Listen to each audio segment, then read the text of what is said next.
Meeting to order. Mary, roll please. Archer. Here. Cloyd. Here. Howard. Here. Redland. Present. Showalter. Here. Please join me in the Pledge of Allegiance. Pledge allegiance to the flag of the United States of America and to the republic for which it stands, one nation, under God, indivisible, with liberty and justice for all. Thank you everybody for joining us tonight. We have anybody signed up for public comment? Okay, we'll move on to the consent agendas. Items A, B, and C. Item A is the 7/6/2026 commission meeting minutes. Item B is the 7/13/2026 special commission meeting minutes. And item C is appropriation ordinances 2026-14, 2026-14A, and 2026-P14. Any questions, comments, or concerns on the consent agenda? I'll make a motion to approve consent agenda items A, B, and C. Have a motion from Commissioner Redland, Second. second from Commissioner Archer. Mary, roll. Cloyd. Yes. Archer. Yes. Howard. Yes. Redland. Yes. Showalter. Yes. No presentations and proclamations. We'll move on to ordinances and resolutions. We'll start with item A, resolution 2026-12, stop sign at 16th Street in Wyoming, and a making it a two-way stop eastbound and westbound. Mayor, members of the commission, we had a short discussion about this at last meeting. It's been a request by Police Chief Earhart because of a couple situations that have occurred at that intersection. And the Director of Streets and Alleys, Kenton, and the engineer both agreed with the assessment, and is presented for your consideration resolution to authorize it. Okay. Any questions, comments, or concerns on the resolution 26-12? I'll make a motion to approve the resolution 2026-12. I have a motion by Commissioner Redland, Second. second by Commissioner Howard. Mary, roll Redland. please. Yes. Cloyd. Yes. Archer. Yes. Howard. Yes. Showalter. Yes. Move on to ordinance, or item B, ordinance 1823, adoption of the 2026 STO. Mayor, members of the commission, I'll turn this over to Police Chief Earhart. He had drafted a summary of the changes that are within this. We adopt this every single year. Both the standard traffic ordinance as well as the Uniform Public Offense Code. Hello. Hello. Good evening. Good evening. Did everyone get my memo? Okay. Does anybody have any questions on the changes, updates? I think there was just a couple new added. There were some amendments, but other than that, there were some new ones added. A couple. Any questions from the commission? None from me. Pretty standard. Yeah. Yeah. In that case, I would make a motion to approve ordinance 1823, adopting the 2026 STO. I second it. Yes. I have a motion by myself, second by Commissioner Cloyd. Mary, roll please. Howard. Yes. Redland. Yes. Cloyd. Yes. Archer. Yes. Showalter. Yes. Where do you think you're going? You have UPSC.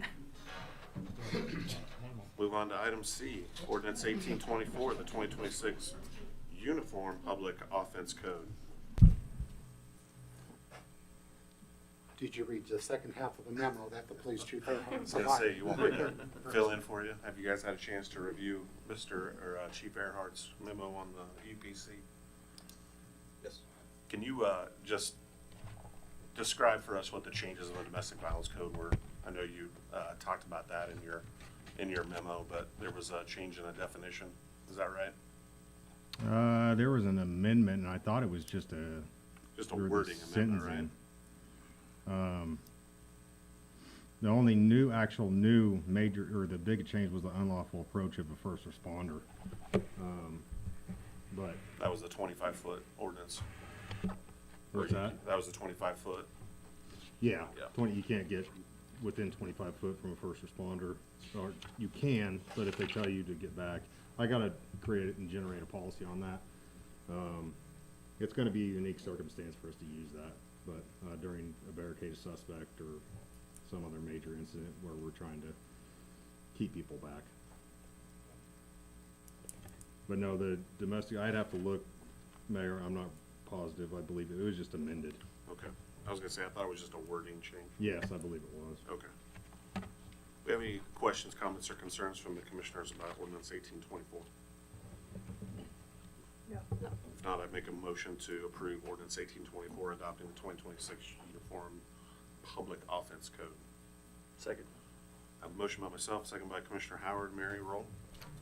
Bradlin, Yes. Archer, Yes. Howard, Yes. Cloyd, Yes. Showalter. Yes. There you go. Thanks, Jason. Thank you. Thank you. Move on to item 6, formal actions. Item A is professional services agreement between the City of Goodland and Safe Build LLC for requested plan review services. This is a proposal. Safe Build is a company that provides building inspection services and plan review services for a number of communities in a number of states. But the main reason this is being brought forward, and this is really just as needed, and basically as a backup to building official Zach Hildebrand, regarding plan review services, and specifically regarding the Green Mill and Bakery is one example that's upcoming. They said last week during the presentation, during the Planning Commission meeting, that the application that they'll have, or the building permit application, or the plan review that they'll have, will be between 600 and 700 pages. So rather than having our building official do that, would rather use a service like Safe Build to provide the plan review of that. Zach will also review the documents and provide his comments on it, but for the expertise on that type of project, as well as because they review various projects like that much more often, obviously, than we do, to have that set up beforehand, and then whatever costs that are associated with that are passed on to the applicant. So that is the reason for this proposal. And building official Hildebrand's in full support of this application as well, because it doesn't want the expectation regarding that plan review. So What's the cost for the service? it's listed within their agreement. I don't have it right off the top of my head, but there's, and if Exhibit B did not get included, I don't know.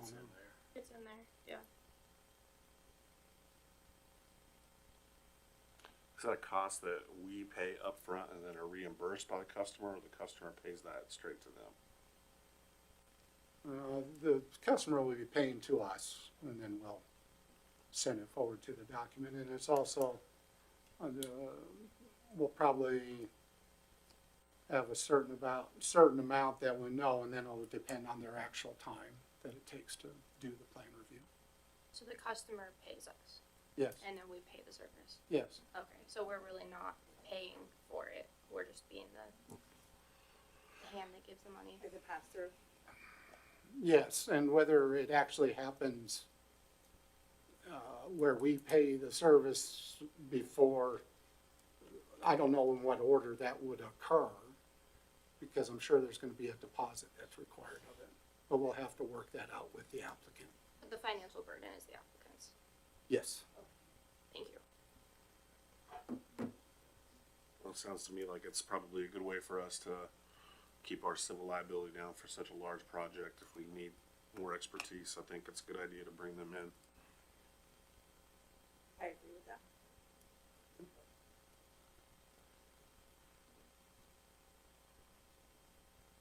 We want a motion on this then, for a formal action? Yes. I'll make a motion to approve the proposal from professional services agreement between the City of Goodland and Safe Build LLC. I have a motion by Commissioner Archer, I'll second it. second by Commissioner Cloyd. Mary, roll. Bradlin, Yes. Cloyd, Yes. Howard, Yes. Archer, Yes. Showalter. Yes. Thank you. We'll move on to discussion items. Item A is Sherman County Community Development Plans for upcoming year and review of key performance indicators.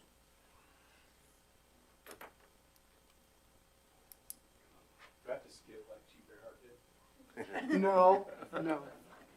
You can hop instead. I can hop.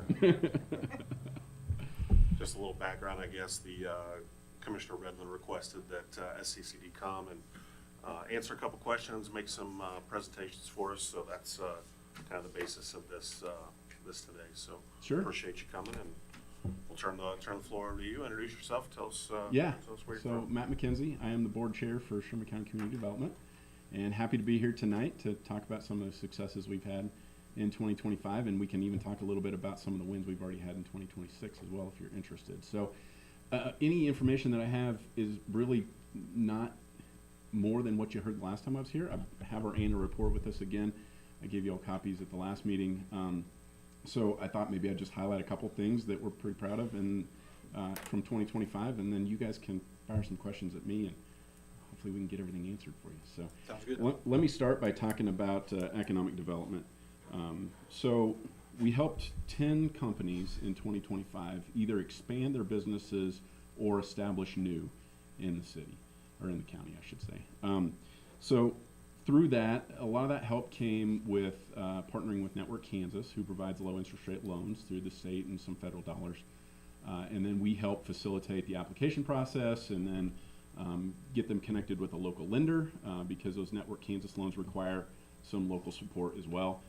So we've been pretty fortunate that all of our banks have participated in some way in these Network Kansas loans to help businesses. But those 10 businesses brought, let's see, what was my number? Just a little over $1 million, $1,079,000 worth of capital returned back into Goodland in 2025 to those businesses. They used it for operating costs, for some real estate expansion, whatever they needed to either grow or establish their business. That's where that $1 million went, and that came from Network Kansas. So that was a pretty big highlight in 2025. Other things that we do in addition to economic development, that's one leg of a three-legged stool. So the next piece is what we call business enrichment. Think of it as Chamber of Commerce, and we're trying to get away from calling it Chamber of Commerce and calling it more business enrichment. So how do we support the businesses that are established today and give them either more network connections in the community, or help them expand if they want to grow, whatever it is.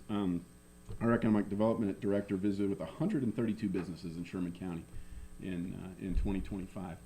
So I don't know that I would have thought there was 132 independent businesses in our county, but there's more than that probably, but that's a lot. And some of those were multiple visits. So, he was out in the community talking about what they needed, trying to listen and establish some sort of a relationship with our established businesses in town, because we've been missing that, I would say, over the last decade.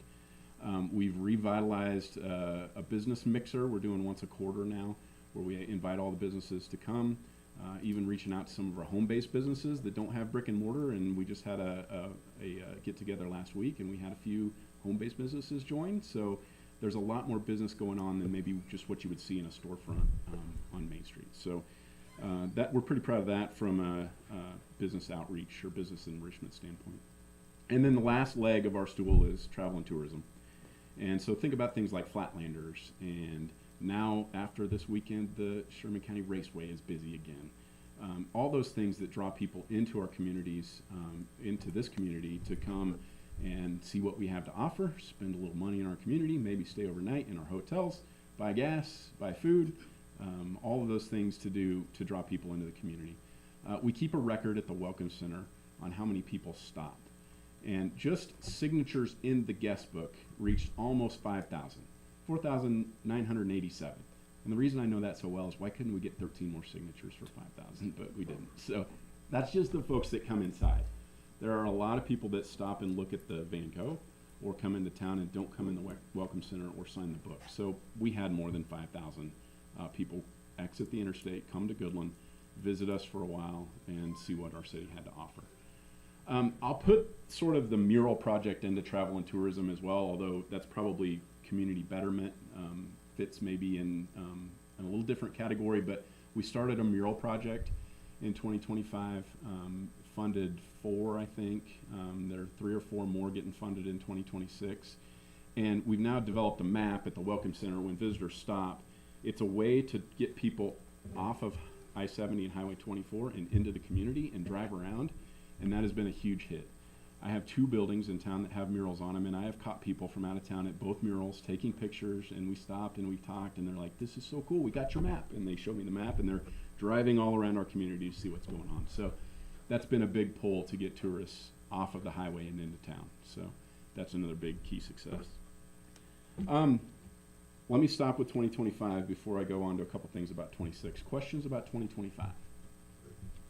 One question that I have is, from all the businesses that you guys were able to visit in 2025, were there any themes that you guys are gonna apply to 2026? That stood out. I wish Bert is in the room. Where's he at? So I brought some help because I may not have the answer to every question.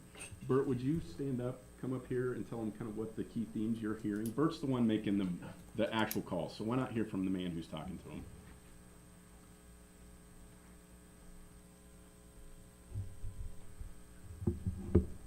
Define theme to me. What are you looking for? Just like the feedback that you heard about, anything that businesses would like in the future, 2026. No, not a theme. It was pretty much a business-based conversation about their business, about what they were looking for. But we didn't get any, what I would call a community-wide or a county-wide theme going. Everybody was interested in talking. The one thing I did when I did go in is I talked to the first person that would talk to me. So I didn't always talk to the boss. I talked to, sometimes the receptionist, the secretary, or the employees. And so, but that got me callbacks to come back and talk to the boss. So that was helpful. And I think that most people want lower taxes. They were, and towards the end of last year, things were starting to struggle just a little bit, and that came up about some national things that were going on. But most were just wanted to vent their piece to me, whether it was going to be productive about something or whether they just wanted to vent. So it was good networking, and it helped me with groundwork for future work with what goes on in the community, I believe. Thank you. Yeah.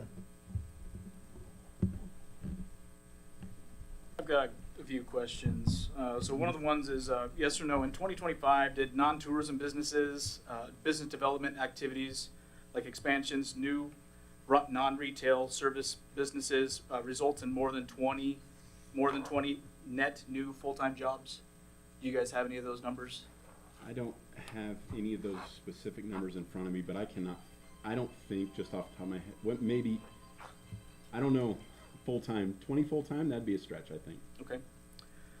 Yes or no, does the SECD currently track and report specific KPIs for net new jobs, tax-based growth, economic diversification outside of like tourism and events? We use state information. Yeah. That's as far as we go. Okay. So I'm going to say it's a nope, yes. It's a yes, we use state information. Okay, so do you have the 2025 figures for each? I don't have them tonight. We could get Okay. that for Yeah, you. we can And that's get you totally some fine. information. Any of the questions, I'll be happy to send an email to whoever. Yeah, that'd be great if you could follow up an email. Sure. Yeah, that'd if be you great. want a specific question answered, we can answer it. Perfect. I'll just do one more here. Yes or no, was the ROI on the city public funding positive in 2025 when comparing total public contributions against verifiable non-tourism economic gains? Yeah, so your investment was $90,000, $1,079,000 of capital back into the community that was not travel and tourism dollars. Okay. We had the we had the Department of Commerce rep out here, and I had him do a return on the money based on what you and the county, the city and the county give us. It was a 791% return on your money. Okay. If you could email us that information, I'd love to see it. Okay, Mhm. sure. I have the report from, It actually was in the presentation I brought last time. yeah, it was So in you your should- packet you should last have it in time. your packet Okay, too, but I'll we'll go send back it and again, look at no it, yeah. problem. Okay. I don't have your email addresses, so give them to Mary or somehow to get a hold of me, or I'll share mine with you. Okay. I'd like your email address. If are you the one I should send these to? Yeah, send it to me. Okay, what's Yeah. the email? It's bert.mosier, M-O-S-I-E-R, at thetopsideofkansas.org, all spelled out. It was a great idea. I have some questions, but I would like to go through 2026 first, because my questions also encase some 2026 stuff. Okay. And that was .org, correct? Yes. Thank you. So I'll let you finish. So I don't have all the details. Obviously, we're still, halfway through 2026. We've got a long ways to go still, but I want to talk about at least one major project that's going on because it's mine, and I can share as much personal information as you want. My wife didn't come tonight, so I'll be in trouble as much as I will be later for sharing too much personal information. But I'm an open book, and if you want to know, I'll let you know. So I think everybody's noticed there's a big project going on right over here at 11th and Center. I worked with SCCD and Network Kansas to secure a low-interest Network Kansas loan. We're partnered up with Western State Bank, and that project is slated to be, well, initially it was a $250,000 project, and we're already on track to be over budget, so we're going to put way more money back into that little project over there. But it's going to enable 3 business expansions and 2 brand new businesses starts, as well as now a formal office for my construction business and real estate business over there. So we're taking some property that's been in pretty bad shape for 2 decades. We called it the cat house for a while, and turning that into something very usable for the community. It's going to be entertainment space. There's already a restaurant established over there. There's an arcade for our kids to go play at. There's one retail business. There's a massage therapist going in over there. And then a pretty cool concert venue that's going to happen in a new building that starts on Wednesday. So if you look at just my project, if you took that whole $90,000 that the city committed and said, okay, what did I get for that? If we did nothing else, I put $300,000 back into the community right across the street. So, that's the return on investment you're going to get. That's not the only project that's going on in Goodland, but that's mine, and I can speak specifically to it. There are a couple others. I know there's another Network Kansas loan that's going to get funded here the 1st of August that's going to allow another business expansion and allow a business to move to Main Street and probably improve on a building that's already there and create some cool new space for other businesses to expand into. So that's just 2 projects that are ball rolling right now. Money's in place. Projects are moving forward. Bert, what else have you talked to? What other businesses have you talked to? Well, I'm working with the attorney for the old Holiday Inn Express about a possible expansion or a revamp of his building. I can't discuss the project yet, but it would not be a hotel. It would be a combination of a couple of different things, also involving the back lot of that property, which he owns. That's not the Holiday Express. The old Holiday Inn. The OYO. OYO. That's probably what everybody knows it as. Sorry, I know it as the old Holidome. That tells you how old I am. Yeah. But yeah, we've been speaking the last couple of weeks, and he has an interesting project. At first he wanted a tax abatement and some other things, and we've kind of gotten down to the level right now where I think that he kind of understands Goodland a little better, and I understand him a little better, so we're going forward to the state with a couple of questions to see what we can do with it. So those are some examples of some big projects. We've got a couple other things we can't talk about because of some confidentiality agreements right now, but there are people looking at Goodland that would create some of those bigger job opportunities that you're talking about. A lot of the businesses that have happened in the real recent past have been very small businesses, a lot of times owner operated, but they've created a few part-time jobs. The folks that are in my space over here, there were 2 full-time jobs created in that Mexican restaurant that came from Colby. The arcade sweet shop has created 2 to 3 part-time jobs. The bar expansion and music venue, I'm guessing they're going to need more help than they have today, so that will create some more jobs.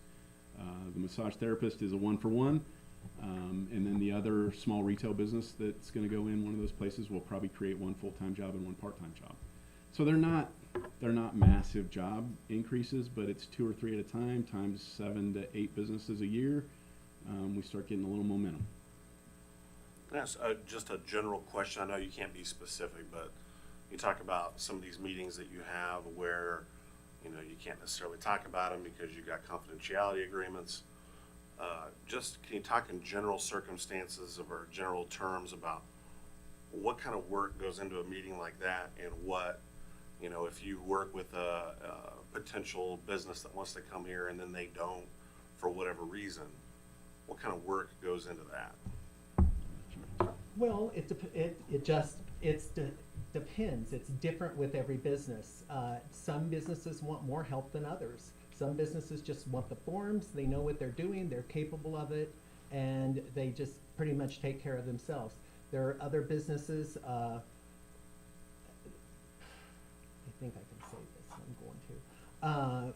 You know, Grit Fitness went in. That was a 6 to a 7 month project for me, because we met. There was issues with the equipment they were going to buy. There was issues with the building and getting the contract extended. There were issues with a lot of things involving them. It took a long time to push that loan through Network Kansas, just because there were so many questions that they had to put out that much money. So it can go from, like I said, really easy to 6 or 7 months. And a lot of that is usually dealing with funding. Gotcha. So there could be circumstances where you're putting in work behind the scenes that don't necessarily translate to like a key performance indicator or anything like that, but it's still work that you put in, and maybe it didn't come to fruition, but you're still working. I had a project last week that I put in 2 months to that they canceled after they got to the point where they had to deal with the funding aspect and realized how much they were actually going to have to borrow. They were uncomfortable with that, and they walked away. Sure. Some of the larger projects, when you start thinking about these projects that are going to create, you know, 20, 50 jobs, these are 5-year processes. You know, the bakery and the mill that's going in with Golden Waves Green they're in, I don't know what year they're in right now, but you know, at the planning commission meeting the other night, they're not anticipating being done with construction until 2028. So, you know, we've still got several more years to go to get that business off the ground and going. You know, the tire pyrolysis plant is still in process, and we've been 4 years working on that. And you hit headwinds all the time that set you back, not days, months, sometimes years. But they continue to talk, and we continue to try to move forward. So sometimes it looks like nothing's happening, when a lot of times we're waiting on someone else, not even part of the project, to make a decision, usually funding. Yeah. Money usually breaks most of these deals. But the big ones that draw lots of jobs and lots of tax revenue take years. Okay, thank you. I didn't mean to interrupt your 2026 presentation. Sorry about that. I don't have a lot formal. I just wanted to tell you about a couple of success stories we're proud of already. You know, from the other aspects outside economic development, we continue business enrichment. So like I said, we just had another mixer the other night. We had new faces in the crowd I'd never met before. Some home-based businesses, which was pretty cool. And then travel and tourism, we're full go on Flatlanders right now. That is our biggest event of the year, and we're pushing hard to get everything in place because we're 6 weeks away or 8 weeks away from a pretty big event downtown. So, you know, there's a lot going on that doesn't necessarily translate into a stat on a sheet today, but we're busy. So I have some things I want to talk about. Okay. As you've stated, there's 3 pillars of SCCD. I believe the tourism, the business retention are fine. I want to talk about the economic development. Okay. So you've given your success stories of good things that have happened. Over the last week, I've had a couple businesses approach me to give their experiences. With that, I went out and spoke to 3 other businesses. So I spoke to 5 businesses this week. Of those 5, 2 of them did not work with SCCD to start their businesses. One had a positive experience. They stated that everything went smoothly. They were happy with how it went and whatnot. And then the 2 that actually came to me to give their experiences were overall negative. And I want to share those experiences just so you can hear some other sides of this. So the first business owner, they started a business, I want to say late 25, early 26. They came to me, they said they're new to town. They wanted to start a business as soon as they got here. On the moving truck on the way to town, they called SCCD. They said, this is the business I want to start. I'm wondering if there's any help that I can get and any help to push me through this. And the answer that this person was given is there's no funding and there's nothing we can do to help you. And so she met with Bert, she name dropped Bert a few more times, and it was the same thing. There's no funding, there's nothing we can do to help you. They started their business on their own. Everything's fine, but just felt like there was no help offered in our local economic development for that situation. So that's one. The other business, they started the process of this business in mid-25. They started working with Bert immediately, and they started working with Network Kansas to get the loan for their building. They were under the impression they wanted to get the loan, get their business going, and get it started ASAP. So this person's experience is that they would call Bert, it would not answer, take 2 or 3 days to get a call back. They finally, after about a month of starting the process, got the loan applications for Network Kansas and started it. They had to redo their loan 3 times, their application 3 times, because there was something wrong every time. And after months of going through this, at the end, they were told Network Kansas is not giving out loan money right now.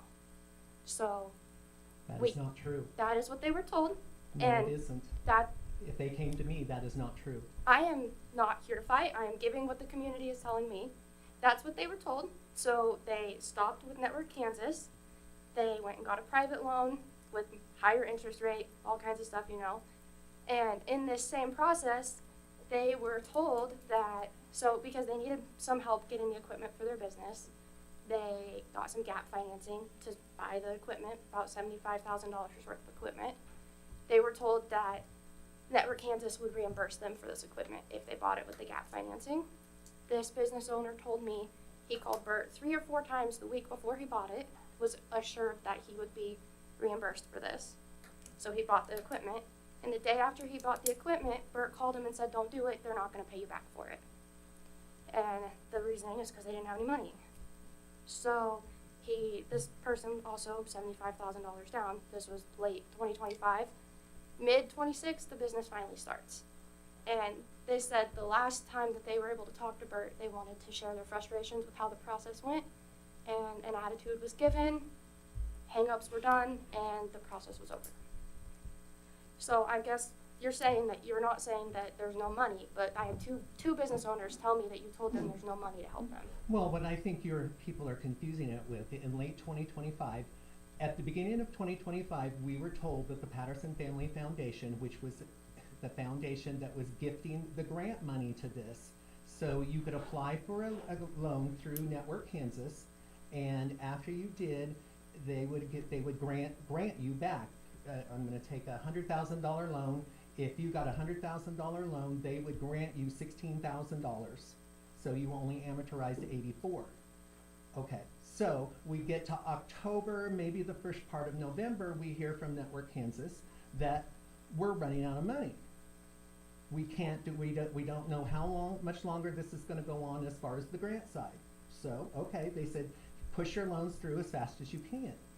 Then about 3 weeks later, I get a call that says, we're out of grant money, we can't do it anymore. So I can't make that happen. I can't come up with the grant. The Patterson Family Foundation was the one running that. They're a private business. It was a gift to the state to use as long as they had it. They're out of money. You can still apply, and you can always apply for the Network Kansas loans with the 4% interest at 5 years, the 6% interest at 10 years. You can always apply for that. So why was this business owner told he couldn't? He was told there wasn't a grant application anymore. I think there may have been some misunderstanding about which dollars were available and which dollars were not. So, taking all this into consideration, I did call Network Kansas to confirm this information. So I'm aware of everything you've already said. And the person I spoke with at Network Kansas said this has been an issue, that they have had issues with this office and with the applications going out. And to my frustration, this Network Kansas representative even told me to start telling people to bypass our local economic development and go to Kansas Grows and use our state economic development because they've been having issues with ours. So to me, it seems like Network Kansas is working well for people that maybe the board knows, but maybe the people that don't, it's not working as well. And that's frustrating. Well, Sarah, I had the same call I had a call from the person that you called. And they told me you called, and they didn't mention any of that to me. As a matter of fact, we have done more loans this year through Network Kansas than in any times before since we've become an E-community and eligible for the loans. I'm not attacking anyone. I'm giving the information I was given. Well, I'm giving you the information I know. Well, that's where it stands, Mhm. and I believe that there is a disconnect somewhere here. If I have a business owner so frustrated that they're almost in tears talking to me about this situation they went through, that's an issue with our economic development. Well, I understand that people get frustrated with the financing side, but I have to do what Network Kansas tells me to do. I don't get to make those decisions. I believe that might be a cop-out, and I will leave it at that. Well, I've given my opinion. How can he, if the Network Kansas says there's no more grant money available, how can he tell them When did you know? that there's any, how can he tell the people that there is grant money when there isn't grant money? When did you Plain know and there would simple. be no more grant money? I got a call it was around the 1st of December that not to tell people there was no more loans. We didn't get any official mailing, we didn't get anything, we got a phone call. Do they So this do- is just he said, she said. This is not gonna solve anything. I'm providing the information I was given. Well, and- I know the truth as I lived it. Okay. So I think there's probably some misunderstanding between everybody. What I would encourage folks to do is come to an SCCD board meeting. When are they? They are on the second Wednesday of every month Where? at our building on Main Street. Okay.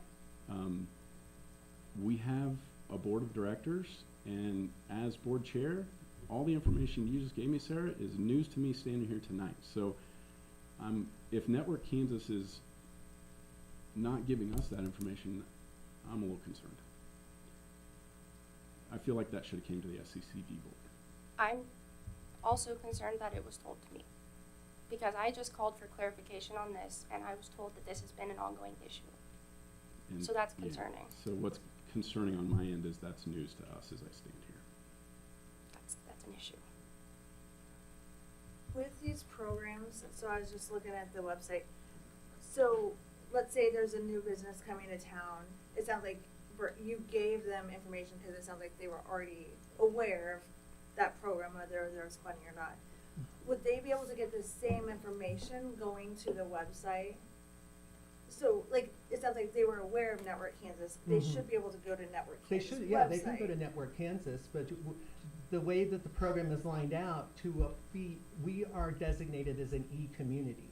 Not all communities or counties are E-communities, and you have to be an E-community to make these loans. To take advantage of Yes. that program. Uh-huh. Okay. Here's a question for you. Okay? Hypothetically, me, owner of Goodland Glass, Mm-hmm. want to build a building. What's my process? Tell me the process of what I need to do with you to get the money at a low interest rate. Tell me the process. Well, to start off, you have to be working with a local bank, because this is designed to be gap financing. It is not designed to pay for the whole project. Right. So you have to be working with the bank, and then you have to fill an application, and you meet with your banker, and you figure out what your total cost is gonna be and the total amount of money that you're gonna need. So once we get that, then we know whether you're going to apply for an E-community loan, a Network Kansas loan, or a Kansas 50 loan, which is up to 500,000. So your information dictates how we go through. Now, you fill out the application, we get everything we need. We need your driver's license. If you're married and you have a partner, we need all of their driver's license, all that information. It goes to the state of Kansas, and then it goes to, they have a banker down there, and he's given a class up here, Mark, you know who I'm talking about. Mark is the hardest person in the world to deal with, because he just crosses everything and does math from 12 different directions on it, and it sometimes takes a long time. And then we go through that, and then if you're an E-community loan, 50,000 or under, we have a local review board that they can approve it, and then it just goes on to funding. But that's only the 50,000. All of the other loans have to go through the review board of Network Kansas. And that's not saying it would get funded or not, Nope, right? it's no guarantee it'll get funded. They have to like it, they have to believe it's gonna cash flow, And that's completely out of my hands. I don't have any say on e-community loans either. I'm not on the review board. We had three, that we were required to have 3 members, then they moved it up to 5 members. So we have 5 members of the community who review the e-community loans, and they're the ones that decide whether it gets funded. Having just gone through the process, I would say it is not easy. Their application process is thorough. They ask a lot of questions that normal bankers don't ask. And sometimes you wonder if they know what they're doing, but I know they do. They're just very thorough. And I think if you don't have the fortitude to go through some of that and answer some questions 3 or 4 times the same question, people tend to give up. It's a tough process. And it should be. It really should be. It makes you, if you're gonna open that business or do something more to your business, to make sure it works. Yeah, they're making very, very sure there's no default. Right. You know, they're not in the business of having to come repossess a property or file a lien. You know, they want to make sure your business is going to work. So you have to have your ducks in a row and be able to prove that your business is going to be successful. It's much more strenuous than any local bank I've worked with. Seems to me that if there's an issue that the state has at that level, and this is the first you've heard of it, it might just behoove you and the board to reach out and find out what's going on. I will. Well, I will invite my Northwest Kansas rep to come and speak to you guys at your next meeting if you'd like that. Honestly, for me, I think that part of this is about, you know, what the structure is and how this is set up as us, you know, kind of holding the purse strings for your organization. In my opinion, it's up to you guys to run your own organization. I don't necessarily need to be down in the weeds of everything that you guys have going on. If there's an issue, take care of it and deal with it that way. It's, you know, I firmly believe that the reason that SCCD was set up in the manner in which it was is so that you don't have both of these local governments trying to kind of push their will on what we want from economic development or tourism or whatever. You guys have to serve the best interests of both the city and the county. Now, you know, if we see, you know, that we believe there's some kind of, you know, misuse of public funds or something like that, then heck yeah, we should get involved in that. But if there's a disagreement about, you know, whatever this is going on, to me, it needs to be at the board level. You guys need to take care of your own issues. It's not up to us to regulate how you handle that. Well, I made the offer because I take exception to what Commissioner Appreciate Archer said. Sure. Okay. And I know that's why we set up the board, is to do that, to take all that pressure off the commission, because we got enough to do. Let the board and them handle all that. And I would definitely encourage, you know, if there are businesses in the community that have had challenges, it seems like the SCCD meetings that you guys have are definitely the appropriate places for those businesses to come to make sure that they're getting full support. Absolutely. I That's would what love was if you thinking. guys could post that stuff online It so is. that it's more available, not just on your website. Because I have no idea when those meetings are until you just told me. And I'm a commissioner. It would be nice for the public to know when to go to those meetings, because the average person isn't gonna think to go to your website. They're just not. Yeah, agreed. We could post in other places, but Facebook isn't the only place for information either. So It's not, I'm not saying Facebook. I'm just post it online. Is it in the newspaper? They could go in the newspaper. I don't know that we post in the newspaper. That It could carries go in the cost. newspaper. Yeah, but we're giving you $90,000. That could be a cost you could. There's still people that don't know the commission meetings are on the first and third Mondays of the month. Yeah, our meeting dates, we review that at our January meeting. They've been set for the entire year. It's published at the beginning of the year for the entire year. So, you know. I'm just trying to make it more available for everybody. We're saying that businesses should come and speak at the meetings if they have issues, but how are they going to if they don't know? So I'm just saying we should try to make it more available. We should try to make city meetings more available so more people know to come to these too. It's usually an empty crowd. I think it would be good to have more people here. But we do post on Facebook, we post online. I'm sure we post in the newspaper. So just, those are some options. Noted. Do we post about our meetings in the paper? Do we not? not? Am I making stuff up? Because I could I don't be. know if It's you in are. there, I was the gonna say, I meeting, think the they are. meeting minutes We are in don't- there, and then the next meeting We is don't posted. post an agenda, but It's on there when we post the meeting minutes, the next meeting's in. yes. So, Well, I think that's just the newspaper. They usually do a follow-up of like the previous meeting, and then they also will then say the next city meeting is at this date. Our minutes say that as well, and those are posted to our website as well. Yeah. So- Well, one time in a previous community, not to get completely off track, but it's kind of funny that you mentioned posting different areas. Posted in a previous community at the post office on a note board.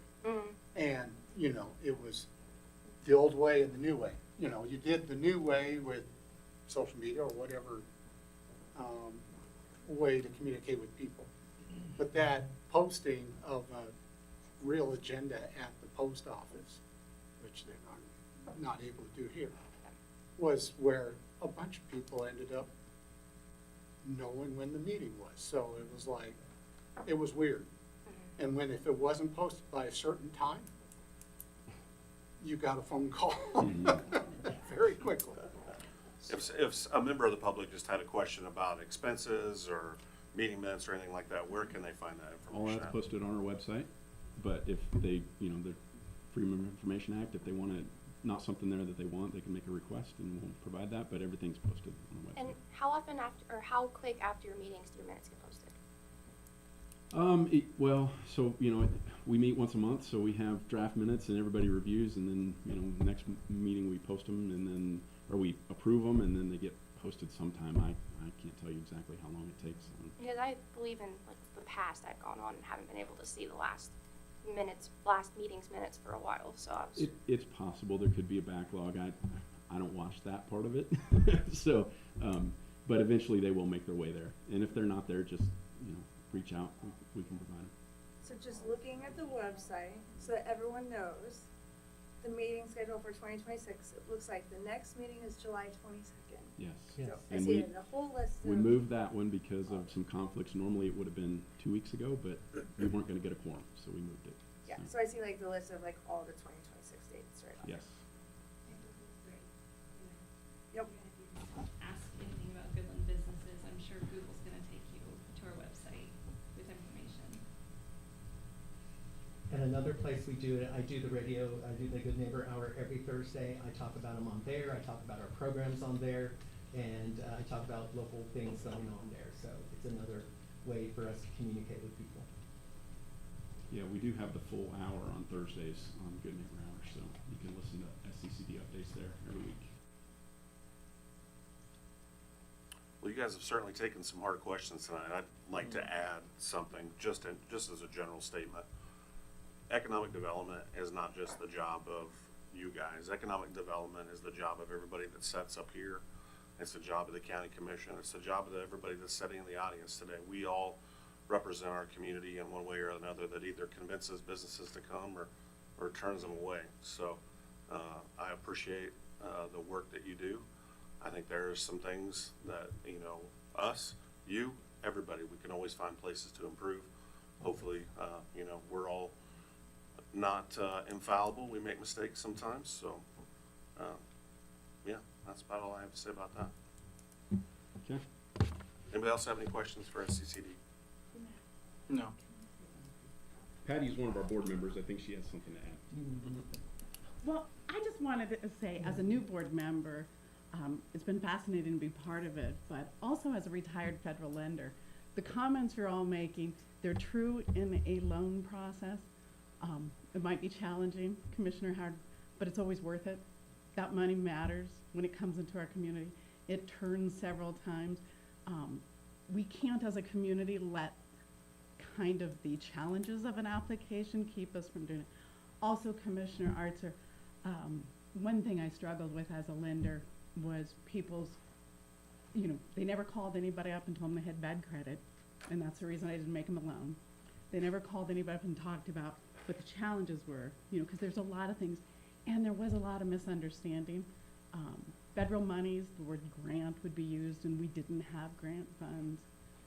We weren't funded because maybe it was part of the fiscal year and the budget hadn't been appropriated. So there is, as you mentioned, a lot of misunderstanding when it comes to loan processes, but I hope that anybody pursuing these loans, you know, Bert's helped several to get through the process. He lets them know it could be a challenge, but I hope as a community we don't let that ever be something that stands in our way.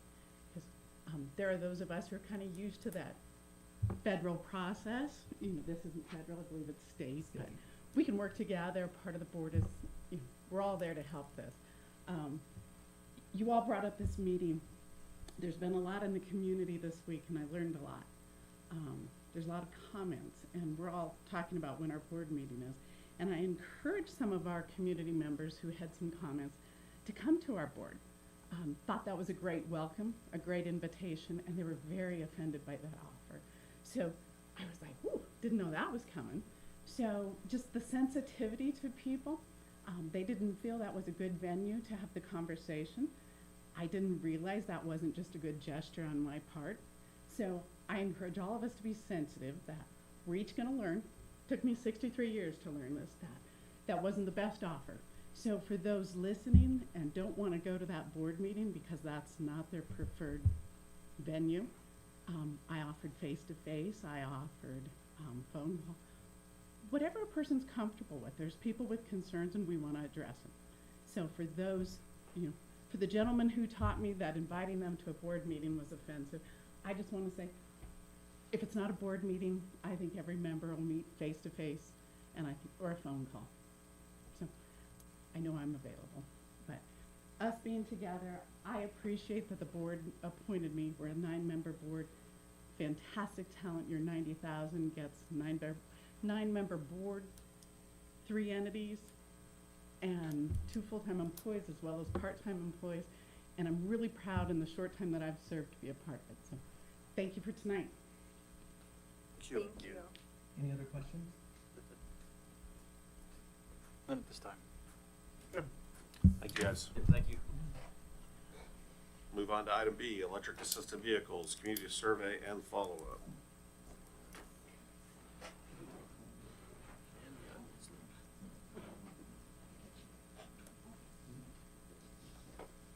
Mayor, members of the commission, Police Chief Earhart sent out a survey on electric mobility devices, whether they be bikes or scooters or other types of things. And we included the survey results in the agenda packet. And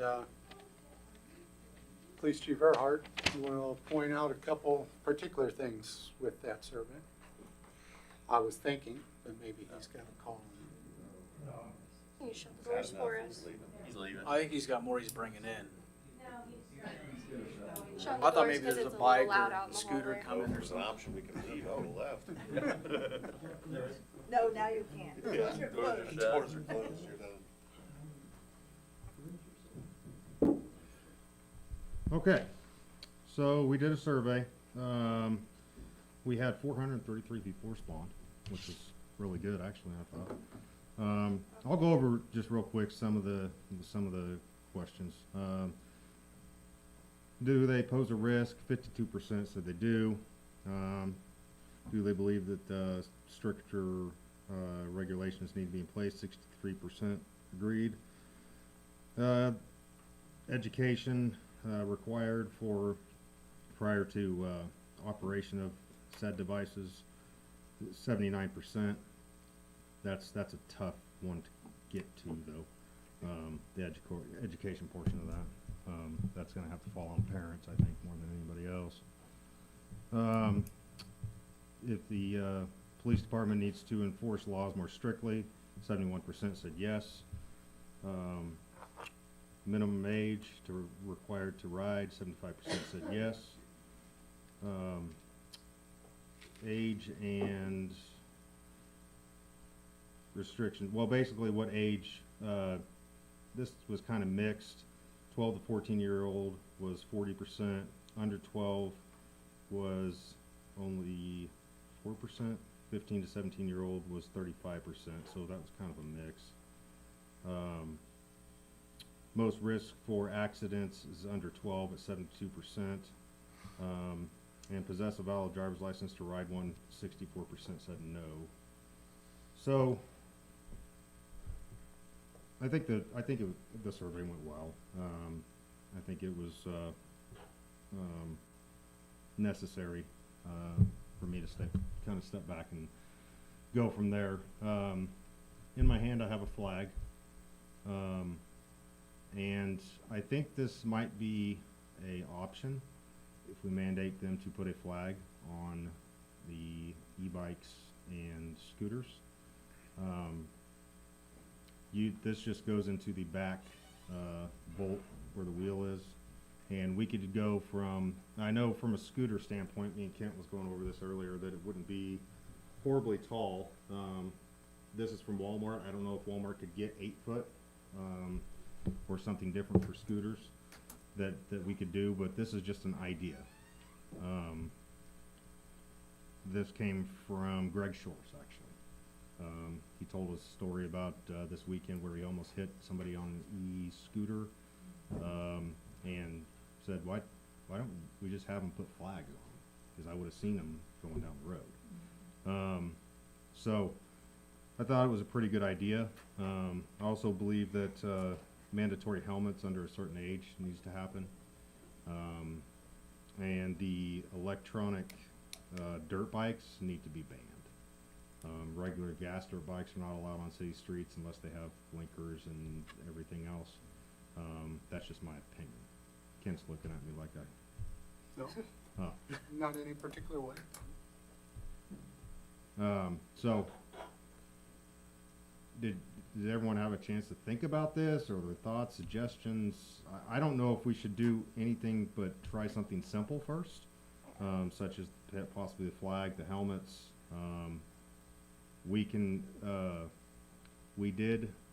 The police department did purchase 2 e-bikes. Was not taxpayer money. This was purchased out of LE Trust and VINs. So we will be out and about. It's a lot easier to speak with kids and teenagers, adults that are violating the rules on another e-bike. So we want to set the example and get out there and ride those. So we did purchase 2 of those. I'm in the middle of putting those together. So You put flags on them? I can, yeah. I like that idea, and I like that it's simpler to implement.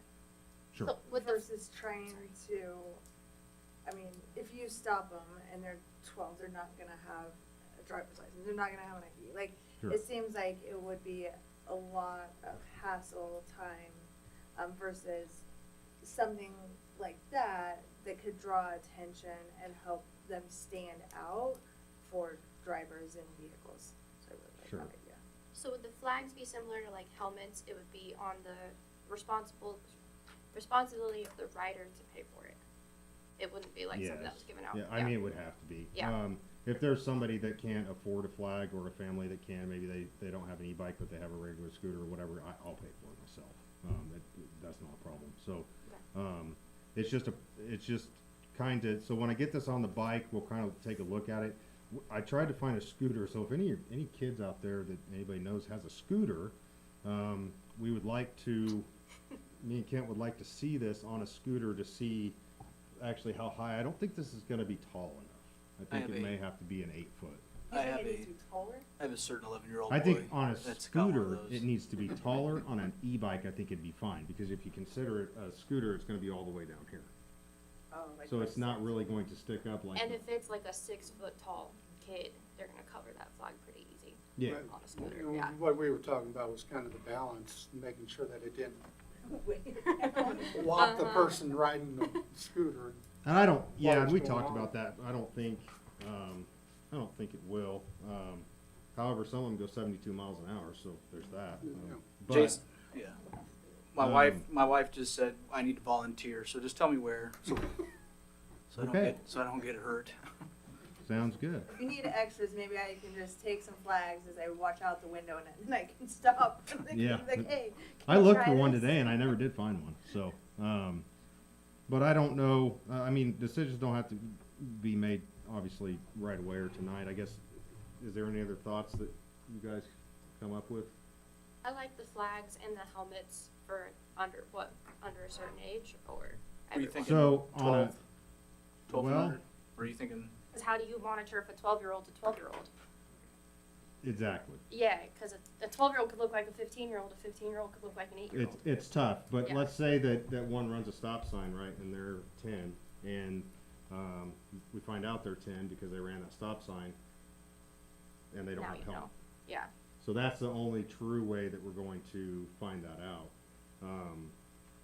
I mean, unless we just know the kid. A lot of the officers know the kids. Yeah.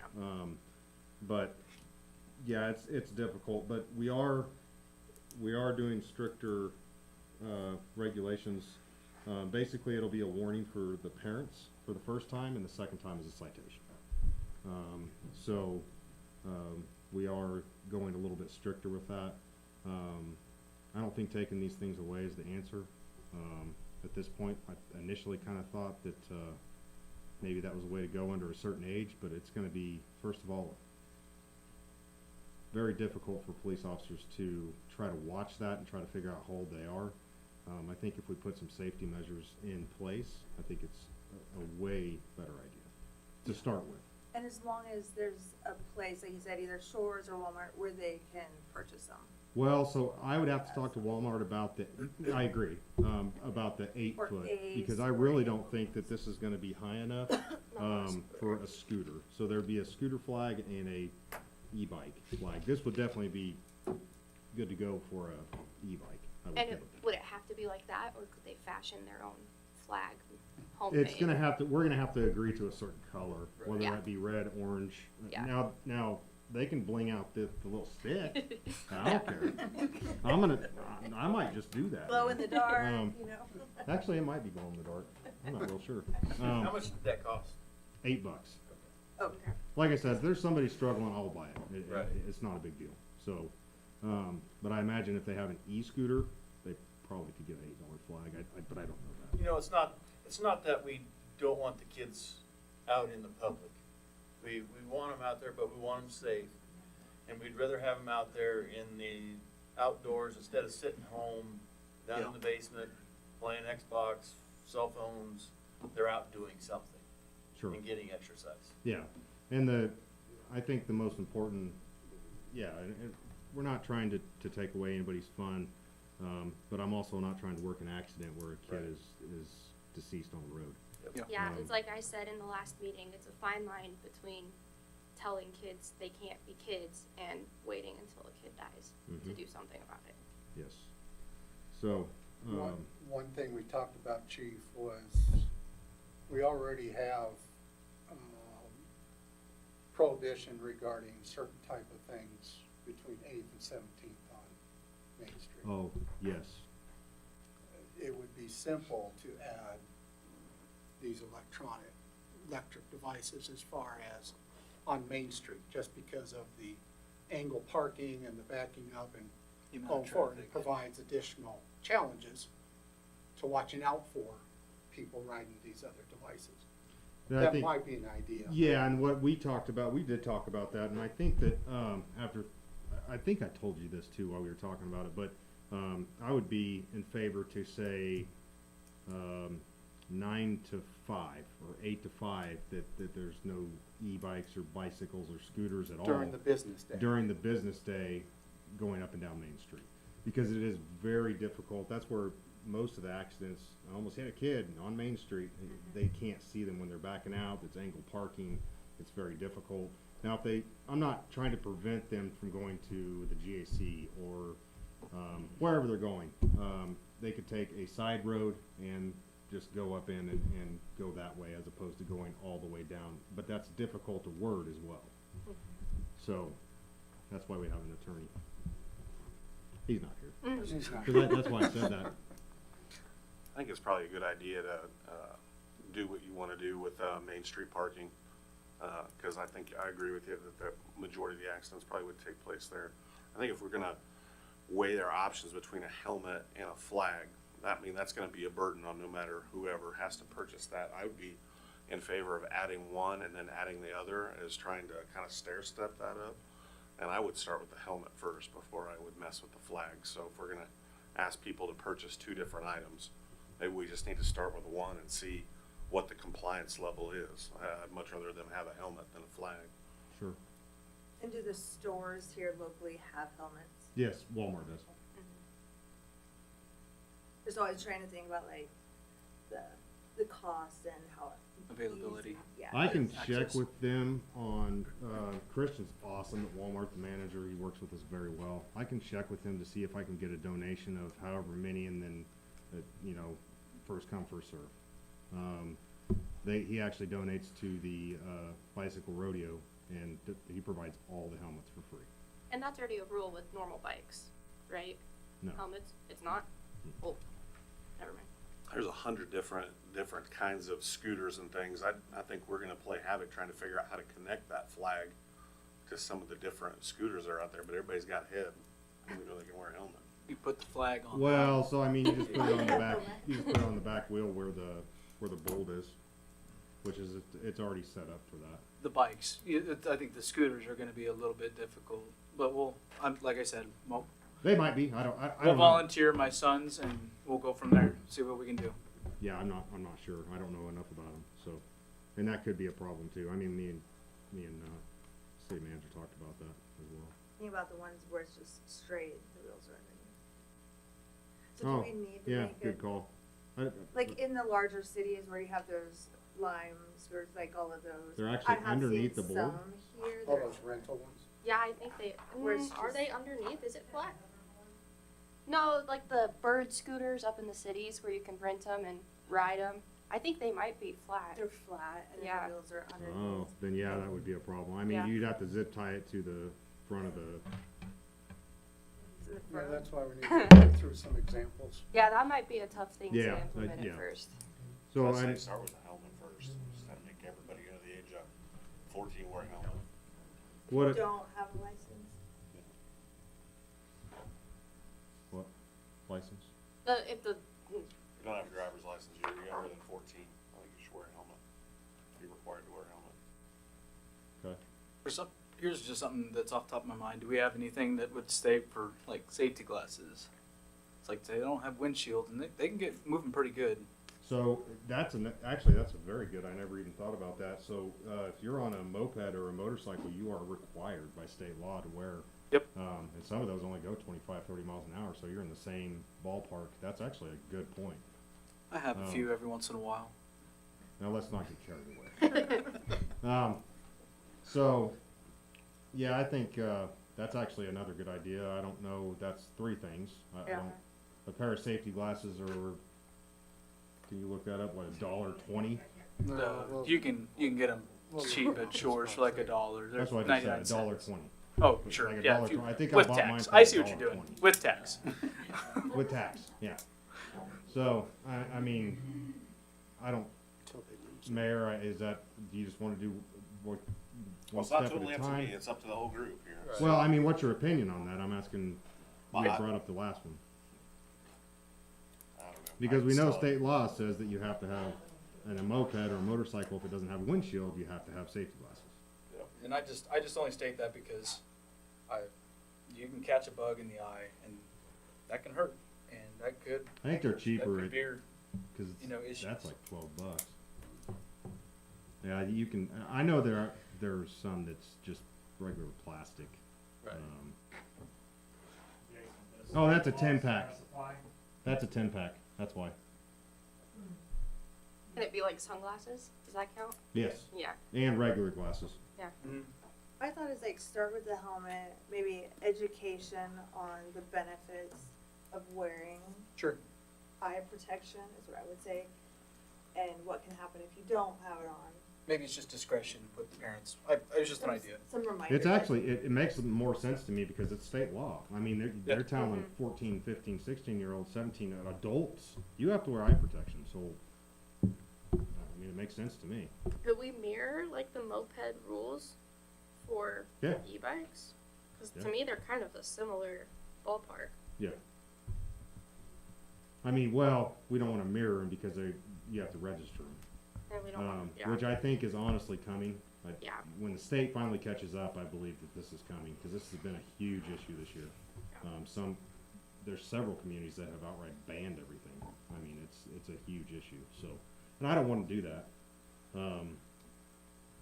So, I think that's all I have. Anybody else have any? So I'll draft the changes on the, okay, so I guess helmet, safety glasses, just helmet. And do we want to outlaw the dirt bikes? Or do we want to save that for another day? I truly think that if it doesn't have pedals or it's not a scooter, it needs to be off the roadway. Those dirt bikes go 72 miles an hour as well. Now, it's unusual for somebody to have a scooter that goes that fast. They do make them, but dirt bikes, Have you seen some of those dirt bikes in town? absolutely. Okay. Can we see an ordinance, example ordinance that keeps the bikes off of Main Street, adds helmet protection for under the age of 14 and requires eye protection? Okay. Would that be agreeable to the rest of you guys? And you're I totally talking agree with that. as a group, you want business hours on Main Street, correct? So I think- like Saturday, Sunday's good to go? I think business hours is fine, Okay, because that's when it's gonna be the busiest. okay. That's when it's gonna be most Least dangerous. restrictive as possible. We don't need to try to regulate everything away, so. Let No, me I ask, agree. can I ask like a clarification? So like when you're stating the business hours on Main Street, let's say, so like my wife, she likes to take the kids to school, on with the bike, with her e-bike. She's able to take the side streets, and as long as she's not, strolling down Main Street, she can drop off. If she needs to cross Main Street, she's able to do those Yeah, sorts so of it's things. almost like a highway, right? So Yeah. on a UTV or side by side, you can go across it, but you can't go down it. So Right. I think that's fine. We're not gonna mess with people about that, but if they're starting at 17th and we see them coming and they're coming all the way down, that's when they would get stopped and say, hey, Okay, business hours, you can't do that. sure. Okay, thank you. I agree with that step. Cause that is a good point. Well, I guess most of those kiddos in that age are pretty small to be, but yeah. Yeah, Parents would be. Yeah, she cruises with them in the little carry thing. I don't even know what it's called, but anyway, yeah. A lot of people do like at night, like Mhm. Yep. Okay, any further discussion on the electric assisted vehicles? Okay, thank you, Thank you. Jason. Yep. Thanks. Move on to item C, the 2027 budget direction of staff prepares for hearing date on September 8th. City Manager Brown? We ended up at passing, this page to include as far as publication for the budget hearing and also for the R&R hearing on September 8th. As staff is preparing for any possibilities that the commission would come forward at that time. Do you want us to prepare any options for that hearing as what was presented to you? Is there any other options that you want, whether it would be equal to the same level that we were last year as far as the property tax rate, or to get down to the R&R rate itself at 54.511 versus 55.740. Read correctly. But just so staff is prepared for the hearing or for additional discussion that we may have over the next couple meetings here in August as preparation for that final decision on September 8th. What would you like staff to do? What's the total amount we're short? 54,000 and change In this- from R&R. From R&R. From the rate last year, it's in the 30s. And if we got to the rate, would taxes increase? If we got to the rate, the 30s, if we got to the rate from last year, would taxes still increase? No. The R&R is based on the valuation, and the valuation increased just slightly. And so that's what the R&R is saying, the exact same dollar amount. Now, somebody's value of their house may have gone up. Obviously, they will have slightly more, even if we would get to the R&R rate, because their value of the house went up. And we will have those examples as far as for $100,000 house, a $200,000, $300,000 house, as far as what the total tax from each of those places are. And like was explained last time, you know, 1 mil, an entire mil, on a $100,000 house is $11.50. At the residential rate. Residential rate is 11.5% is what it's taxed at. Commercial is at 25%. So obviously it's twice as burdensome a little more than twice as burdensome to the commercial properties. But that's what 1 mil. We were talking about 0.75. Yeah, and we were, One. yeah, it was 0.744. I'm just being exact, Yeah. that's all. I'm not No, trying to that's- correct. So it's basically 3/4 of a mil. But that's a $100,000 house. Most, you know, a lot of people don't have a $100,000 house. It's more than that. So, but that's just trying to use a figure that people can multiply very quickly.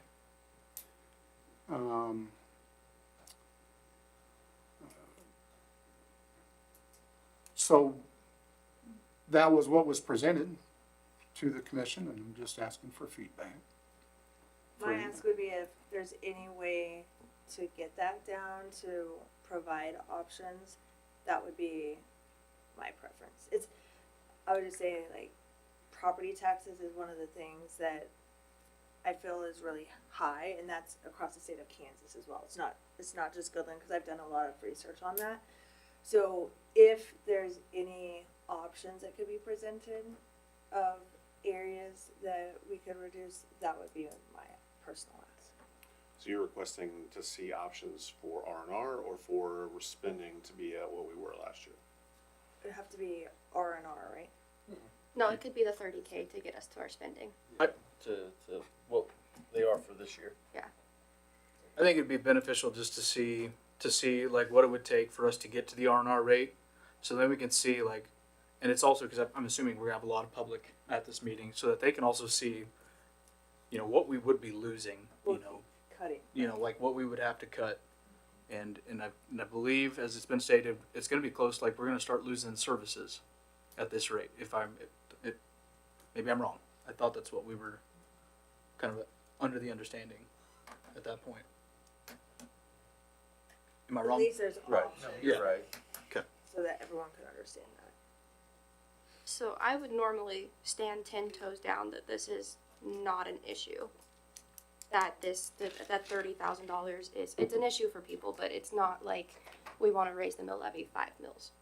So I would normally, because we don't want to lose services, we don't want to lose amenities, we don't want to lose that stuff. But I do believe there's room in our budget to find that $32,000 this year, and I can give examples if you want to talk after or now or whatever. But I would normally not fight this, but this year I think that we can find the $30,000 in this budget.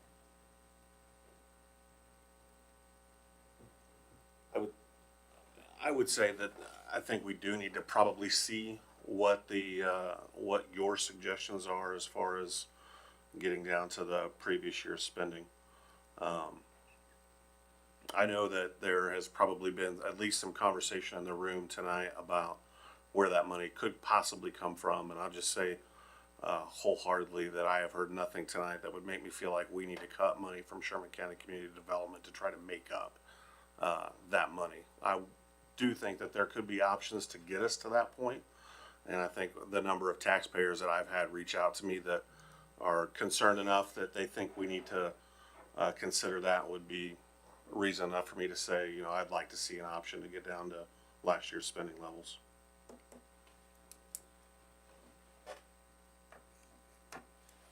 I mean, we can see the options, and we can deal with it at the next meeting.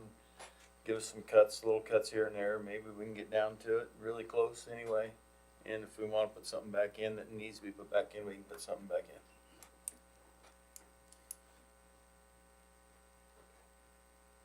But I don't think we need to go to the R&R.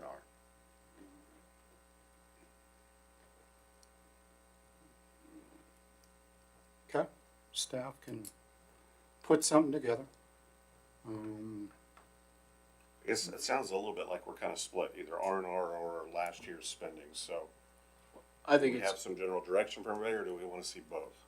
I would like to see both. Is that feasible to see both? Yeah, I don't, Some suggestions. there's some recommendations, there's possibilities. And it might end up where it's, you know, multiple recommendations.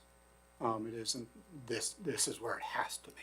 Sure. Sure. But you know, it's close enough it can be done. And the one thing I always point out, and I think R&R, the one thing that, and I pointed this out at the previous meeting too, is that our net expenditures are actually less in this proposed budget for 27 than it was for 25's budget. And I don't know too many things over the last 2 years, no matter what inflation rate they'd actually pretend to tell us what it is, that people's, you know, the bills have gone up. So the idea that every single year we can have the same exact dollar amount, eventually it will cut services like people were stating. Now, this year, yes, it can probably happen. But I'm just prepping for every single year. That expectation is awful hard. When we get examples from our department heads when they go to purchase something, what the difference in the purchase price has been. Now, I'll state, I don't have any interest in taking money from our departments or from employee benefits. I do think we could take some money from SCCD to get back down where we need to be, because it's either going to be raise the taxes or take money from our department heads. And well, and there's a That's number of things within the budget that the city provides. And that's what the expectation from people has been, is that we expect a certain amount of return. And this staff does an awful hard job of trying to meet that expectation. And, but we'll come up with some recommendations and suggestions, and we'll see where the conversation takes us. Thank you. All right, we'll move on to, unless anybody has anything else on the 2027 budget. Okay, we'll move on to item D, the water conservation drought monitor. I don't have an updated figures on, as far as water usage. Correction, you do. No, no, you do not.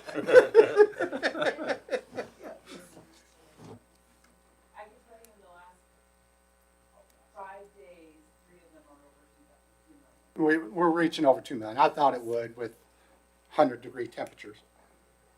Okay.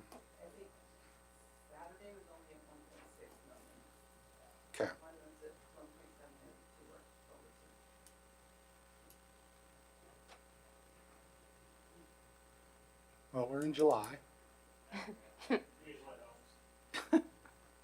Then why didn't it show on this page right here? Maybe it got updated in between. I don't know. basically at 2 million every day. Yeah, that's where we're at. Is that any, like, do we need to take action based off of what the state's been saying? No, we're gonna get to that point as far as where the LEMA, which is I forgot what the LEMA stands for. It's management area, local, and forgot what the E is. I think you forget every meeting.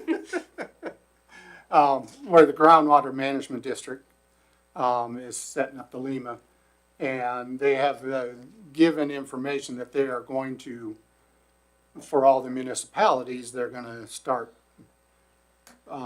putting limits on us in the following years regarding what our usage is.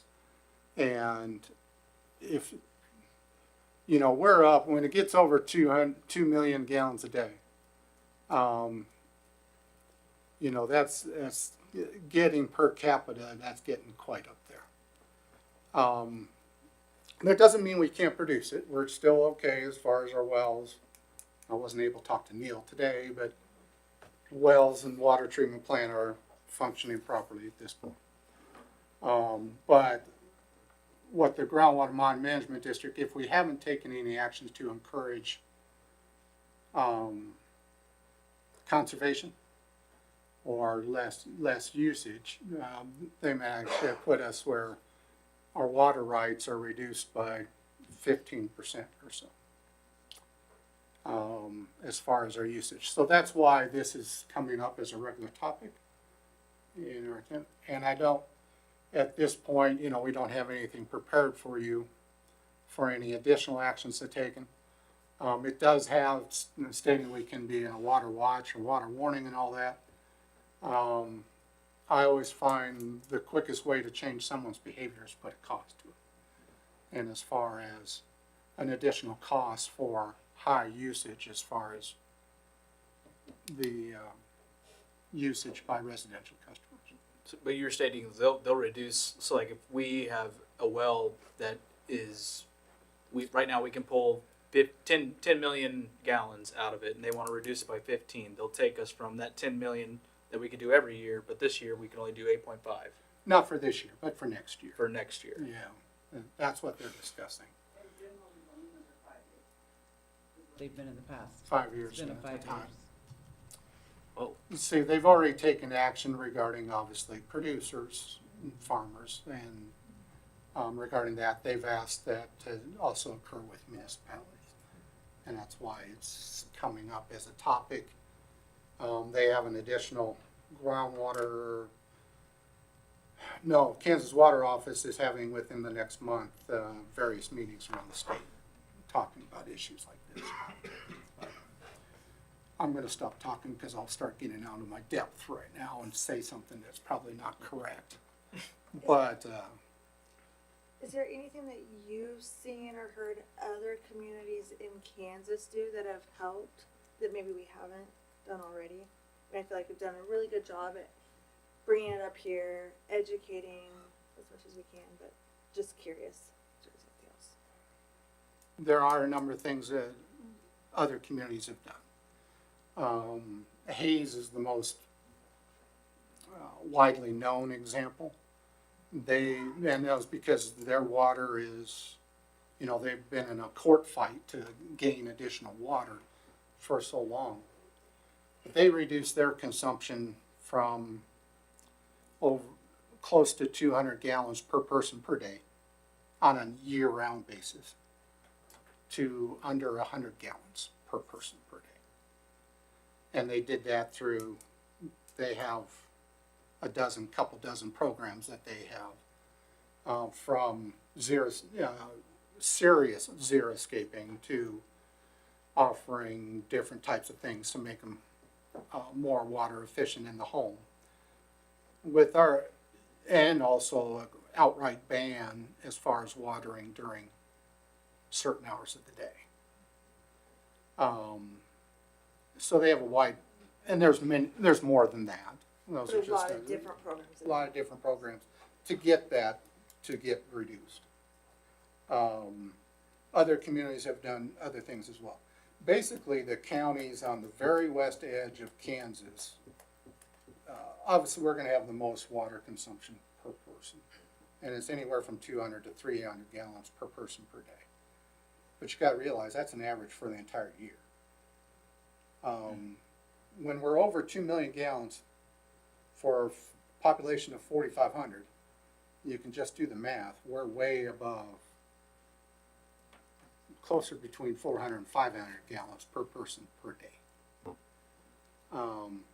That just gives you an idea of how much that usage, for our population, and how much outdoor water usage is occurring. And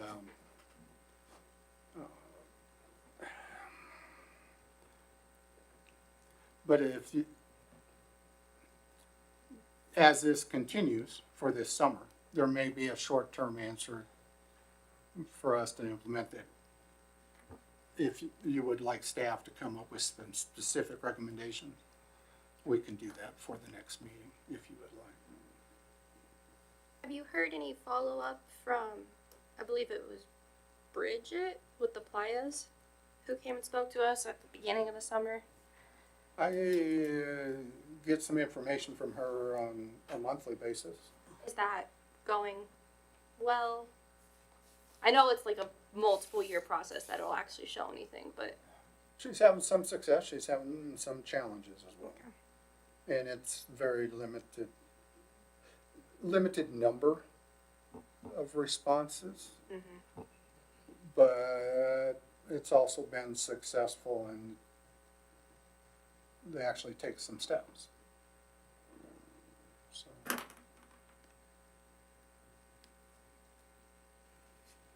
That's all I have regarding water conservation. Okay. All right, we'll move on to reports. Item A, city manager memo. You have a manager memo on brackets, the Park and Play concert's on August 14th, where we'll have a city barbecue. Staff started working on getting the items for that. What time do you want us there?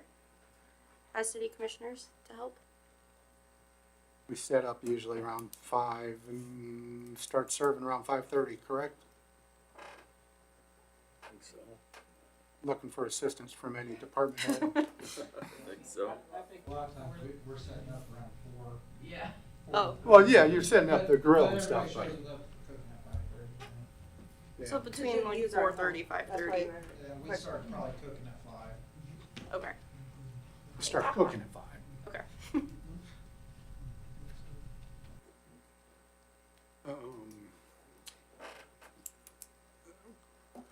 Yeah, also included in your packet is the first and second quarter updates regarding building permits, the month-end fund balance report for June, second quarter financial statement, and the police monthly activity report. We'll ask building official Hildebrand to give updates, and one address is incorrect. And Will be 806, not 508, West 15th Street. The other property, 408 West 6th Street, is on the north side of town, 6th and Grand. That has been a property that has been dealt with for a long time by the city. We are at the process now. We have new plywood for the wall and new siding going up on that. They have removed 3 vehicles from the property. The camper will be leaving within the next 2 weeks, and then they will be purchasing windows within the next month and a half. Which is why I have not brought it to you guys, because we are making progress. The other address I have listed on there, I do not have pictures for you, but I have been working with this individual and have given him multiple chances now. The first meeting next month will be after or before the last cutoff day for this step. So it'll be the second meeting of next month when I do bring that property to you guys. Okay. Those are all my updates. Thank you Any for your questions for Zach? continued effort on these. Okay.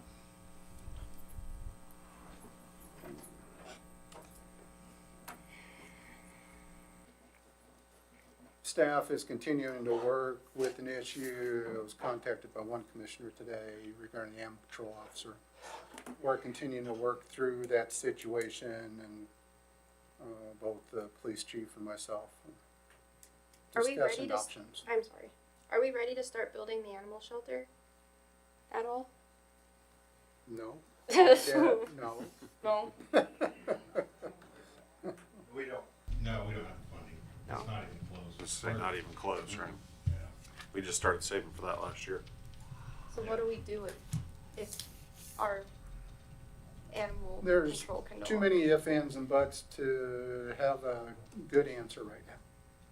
So I'm just trying to say something to say that we're There's no aware of answer. it and we're trying to work through it, but we don't have a, I don't think there's a good answer no matter what. we don't have a good answer, and of the bad answers, we haven't decided upon the bad answer yet, so.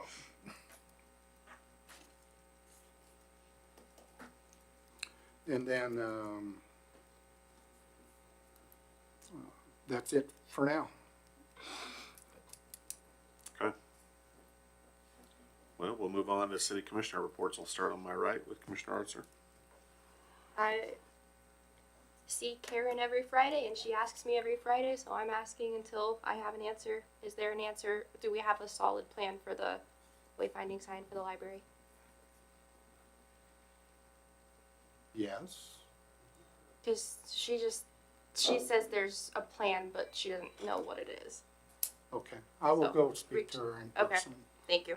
Thank you. I don't know why she doesn't call directly, so. Just to be clear, didn't we say that there was gonna be, some other sign that was placed there and an additional, Yes, yeah, I was gonna say, I thought that was And a I'll tell discussion her to last meeting. reach out next time I talk to her. yeah. Yeah. We have other issues occurring with those signs right now, but Thank you. that's enough for now. Thank you. That it for your report? Okay, Commissioner Cloyd?